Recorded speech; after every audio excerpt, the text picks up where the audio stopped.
Здравейте и добре дошли отново в подкаст "Слушай психология". Днес ще поговоря по темата за границите и за това, когато казваме да, а отвътре в нас е не. Искам да започна с един въпрос. Случвало ли ви се да кажете да, а още в същия момент нещо вътре във вас да каже не? Да се съгласите с нещо, да откликнете, да помогнете и после да остане едно особено усещане на раздразнение, напрежение, умора или просто мисълта защо пак го направих. Може би сте го усещали. Понякога човек дори не се ядосва на другия, ядосва се на себе си, че отново е премълчал, че пак е отстъпил, че пак е оставил себе си за после. И тук, според мен, започва разговора за границите. Не за онези граници, които звучат твърдо и рязко, а за здравите граници. Тези, които не ни отдалечават от хората, а ни помагат да останем свързани и с тях, и с себе си едновременно. Днес ми се иска да си поговорим точно за това. По един по-реален начин, без крайности и без големи лозунги, просто за живота.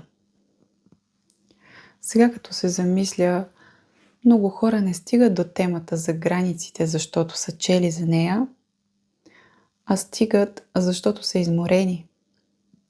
Изморени от постоянно съобразяване, от усещането, че трябва да бъдат на разположение, от това все да разбират другите, да правят компромиси и да бъдат добри. И нека кажа нещо важно.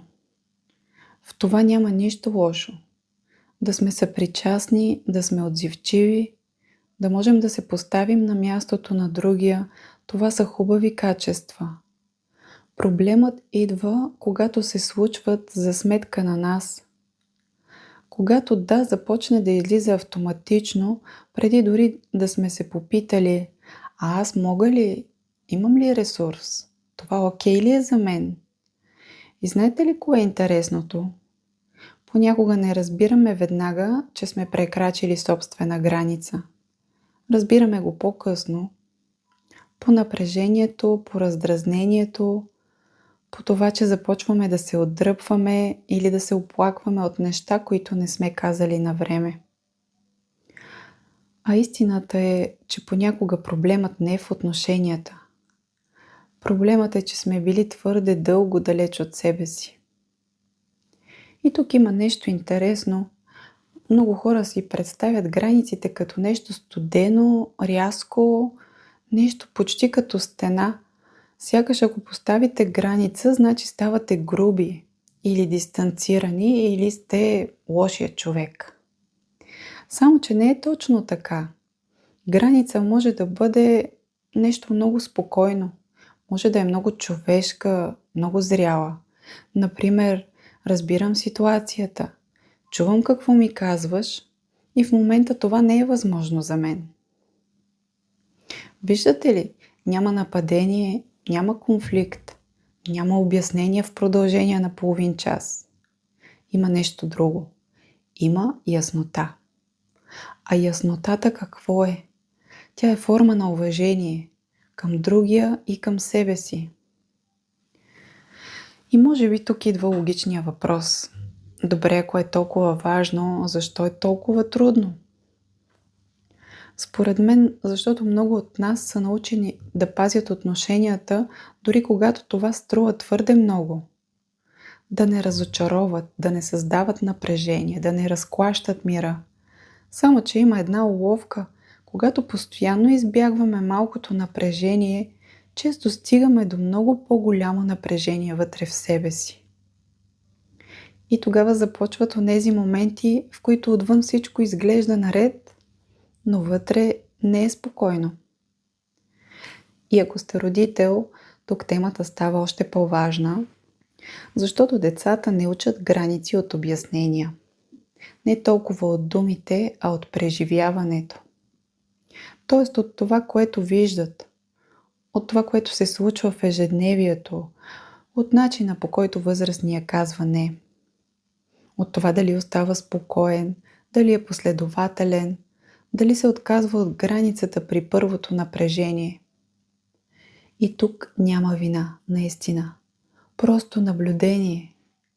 Защото всички се учим, но си струва понякога да се попитаме как изглеждат границите в моя дом.